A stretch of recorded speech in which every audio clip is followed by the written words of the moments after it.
G'day everybody, my name's Ray. Just doing a bit of a video here because I'm preparing for the Te Araroa 2024-2025 season. One of the reasons for attempting the TA was just to get away from everything, including technology. So you're probably wondering why I'd be doing a video series as I went, but a lot of family friends who know what I'm up to have asked me will I document it as I go so people can follow me.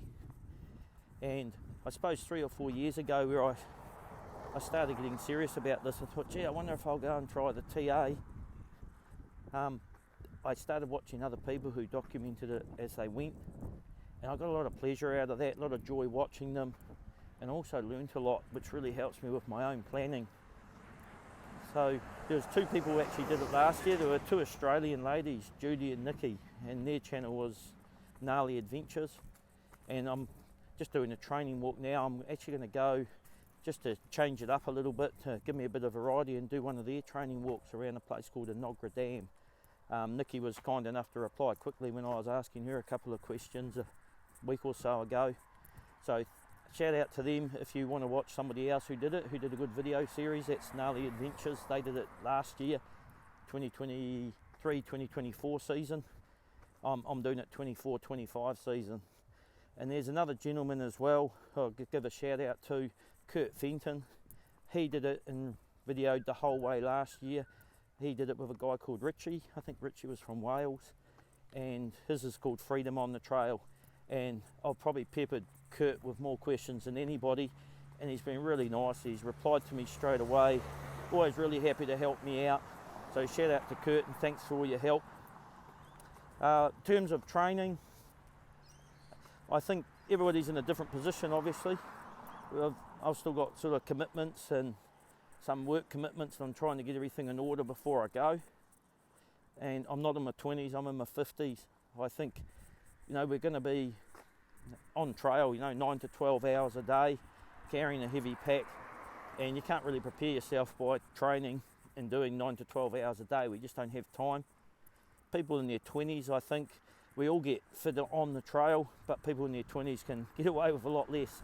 I'm in my 50s, so I've got to try and do something. So I set that goal of at least doing 10 kilometres a day, and once a week doing a 20+ kilometre walk. I'm in Queensland, Australia, and Australia is not really known for its hills. Te Araroa, it has a lot of hill work, but I'm pretty lucky. I'm halfway between Brisbane and the Gold Coast, so I've got a place here called Tamborine Mountain. That's a 20-25 minute drive from my house, and I've just driven up now. I'm just heading out. So I'm going to do 3 walks today up Tamborine Mountain: Witches Falls, the Knoll, and Curtis Falls. They've all got waterfall. I'll record it as I go, and as I say, I'm a bit of an experiment for me. I don't always mix well with technology. I've got to work out how to stitch these videos together just using my iPhone, because that's what I'll have on trail. So that's where I'm off to today. I'm just walking down to the start of Witches Falls now, and I'll start recording a bit more footage when I get there. Hopefully it's not too bouncy. I have got a GoPro coming, and that should take the jerkiness out of the footage as well. But we'll see you when I get there.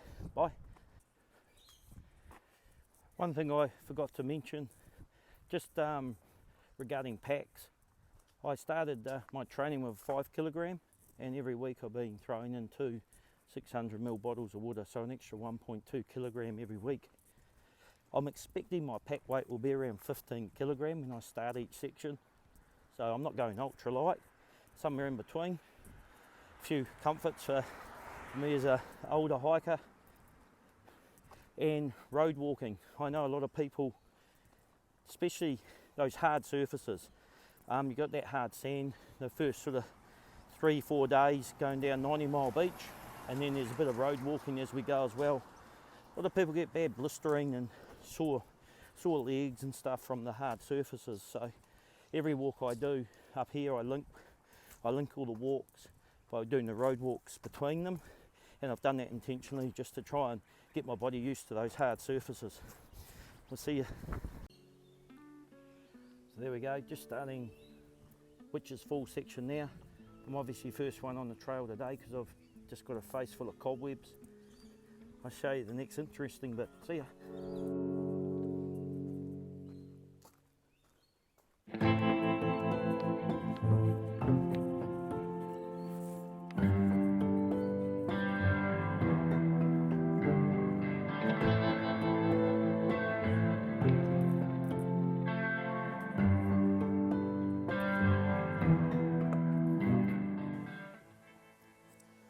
This is the Witch's Fall. Won't be a lot of water today. I'll actually get some footing of the waterfalls in the other two walks as well, but I actually was hiking in the rain for 5 days last week. We had a lot of rain here, which was really good to trial out all my gear and just see how wet it got. And also clothing wise, my wife thought I was a bit nuts, but I get up in the morning and I put the wet clothes back on and then hike again. So I just wanted to see how warm they kept me. We're really hot here today. We're going to be over 30 degrees, but last week it was actually really cold. We were like high teens. So it was really good to trial out I use merino, and they always say even when it's wet it keeps you warm, and they were spot on. So that was good to be able to do that this old tree. Don't know how old this got to before it came down. It's pretty big. Goes on forever.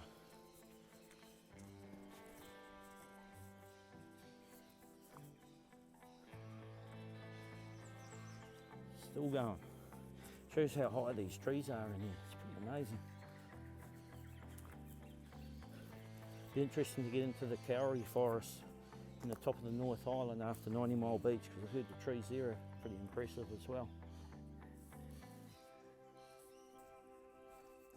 So this is called a seasonal lagoon. Got a palm fronds in that. Actually looks quite a mess.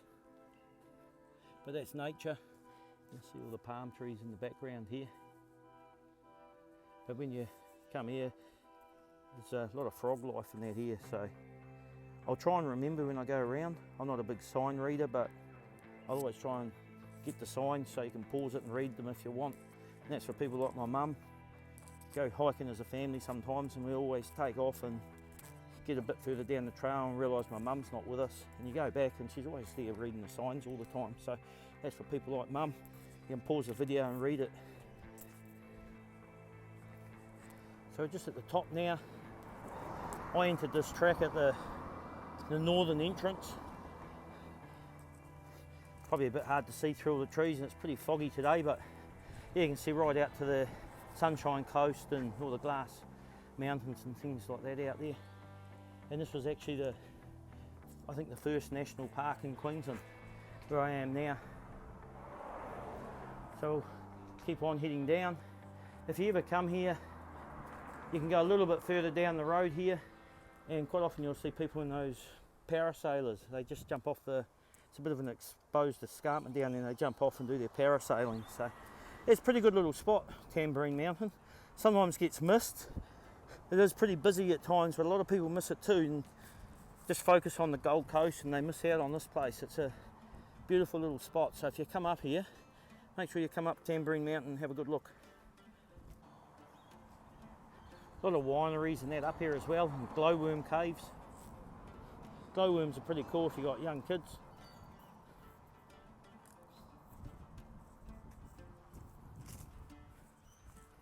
Heaps of signs over there. I'm not going to go and pause my camera on those. Sorry, Mum.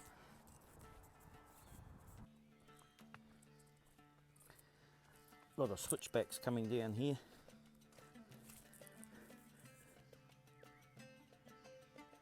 Probably a bit hard to see the trail going down the hill.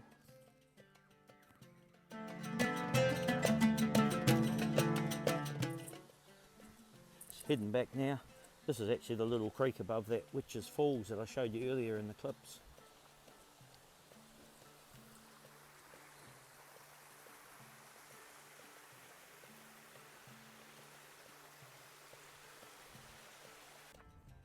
So I'm just on the road walk section now. I'm going over to do the knoll walk next.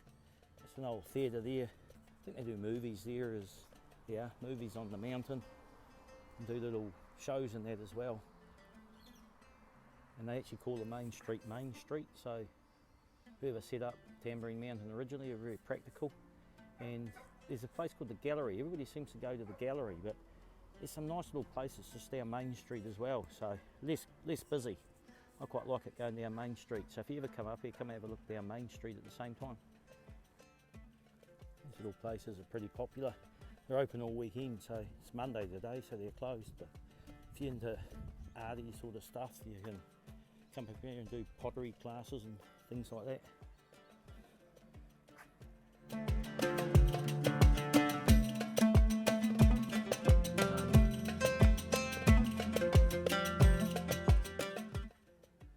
Bit of an art studio here. into art and that. I think it's all closed today because it's Monday as well. They're normally open weekends. Nice to see people trying to live with nature a little bit. So this is used to be a cottage, only the chimney left now. I think it's heritage, so protected. Owned by a guy, Jack Stevens.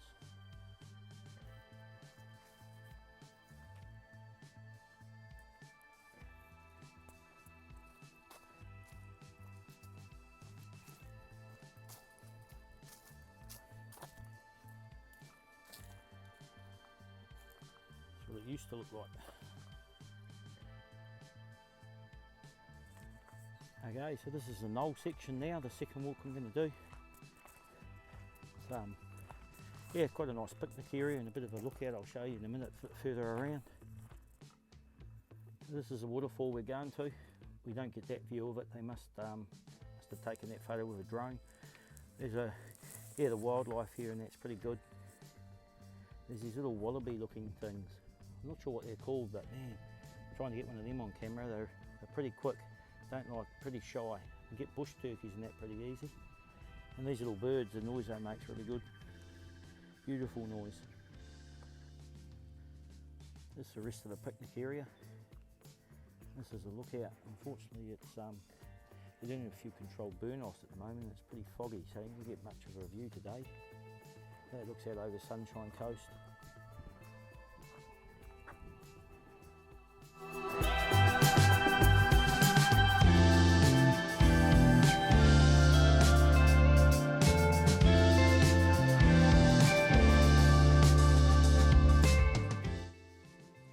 This is the start of the track. There's a bit of damage here. We had a bit of a tornado come through on Christmas Day and still cleaning up after that mess.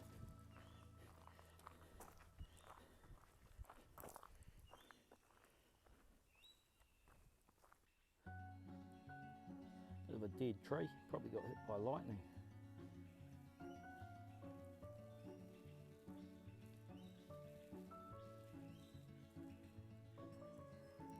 This big tree came down in the Christmas Day storms as well. Left a bit of a hole in the track. It's a nice part of the track here, all these rocks. Don't know how they got here, but it's like big cliffs and that up here with all these rocks.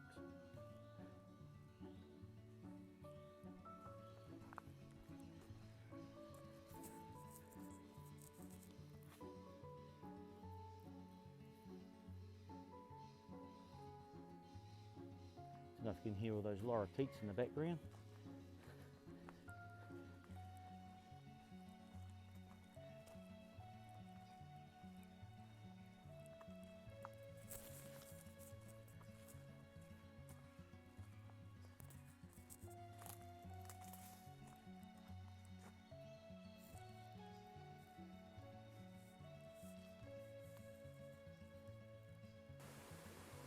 So we've made our way down to the waterfall now. This is a little stream. We're going to follow that up. It's a circuit, so we'll pretty much follow that stream back up. We're going to keep going down the path that way and over to a lookout. And there's the waterfall there. Like I say, there's a bit of controlled burn off stuff and a bit of fog today, so it's yeah, don't get much of a view. But especially weekends and that, a lot of people come here and just choose a rock, just sit here by the stream and relax and soak up the view. It's a really nice spot. So just come down to the lookout now. Don't know if you'll be able to see it on the video. Try and reach around this tree and see the waterfall. We're just standing above that before. It's a bit hard really because it's just straight cliffs down from here, so they can't really get in and trim the trees so you get a view of the waterfall. And I almost forgot, just get a view of the sign from my mum. So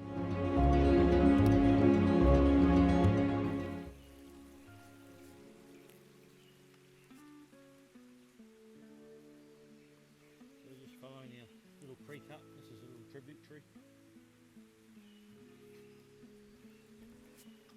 Probably can't see the creek over here. Actually reminded me of New Zealand the first time I did this walk.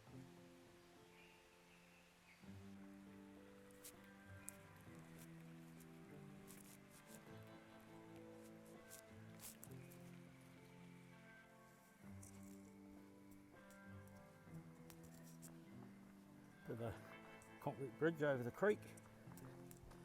Really quite cool here, heaps of palms.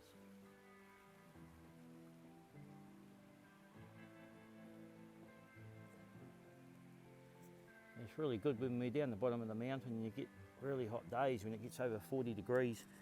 I just get sick of the air conditioning sometimes and come up here and just get in amongst the trees. It's like 10 degrees cooler sitting by the creek. It's really nice just to escape it for a little bit.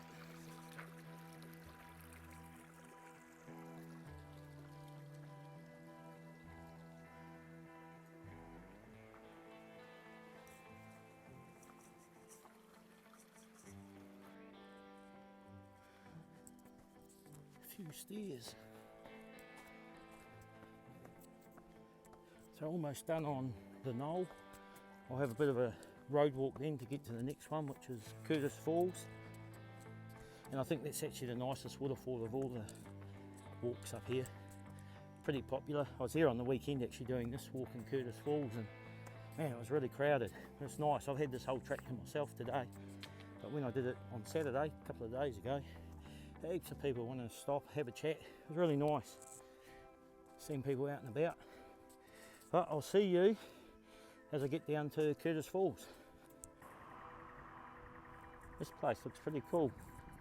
You can only stay there overnight. If they had a restaurant or something, I'd go inside and have a look. Apparently it's got like really long carpet and that, which is okay in Scotland obviously where it's really cold, but obviously settlers came over and built this originally. It's even got steep roof to shed snow, and we get no snow and it's not that cold. But it'd still be good to have a look inside one day. So these are little shops at the top of Curtis Falls, which is the next walk I'm about to start. And my wife's actually entertaining. We've got some visitors from New Zealand at the moment. I know she's on this walk somewhere at the moment, so might bump into them on the way as well.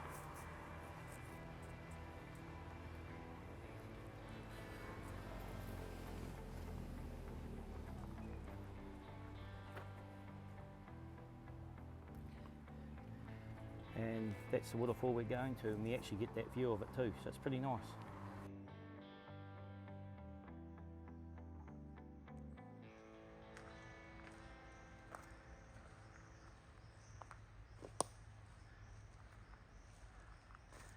Looking for bugs and stuff, I think.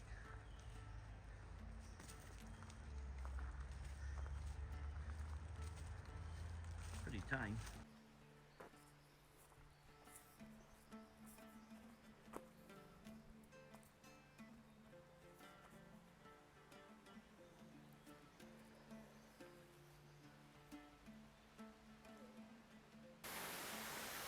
There's the main waterfall.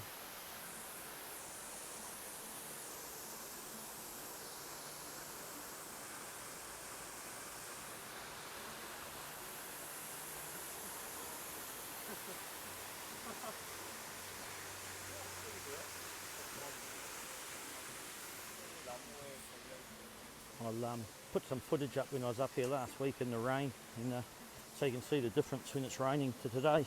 Beautiful day today, but not a lot of water. This is normally crystal clear water, but just with all this rain, it's beautiful.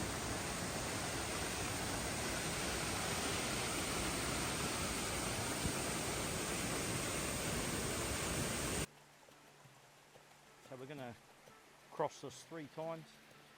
First 2 times we did a concrete bridge, and the last time you ever get wet feet, you got to jump over the rocks. So that's the first bridge. This is our second footbridge. A few people out now. Actually bumped into my family a bit further up the trail, so on a deadline now. I've got to get back in time to have lunch with them at the Irish pub in Main Street.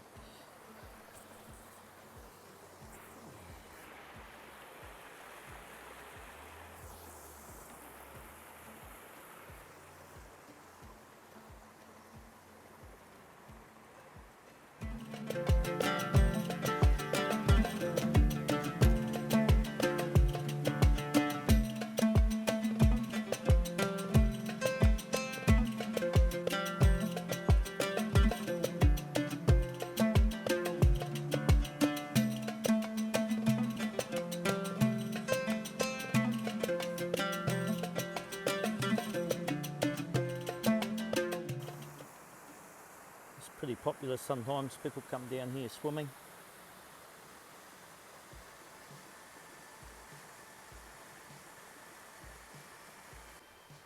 So this is the bit here. You can probably see a couple of people coming downstairs on the other side. So you either try and hobble your way across the rocks or you get your feet wet.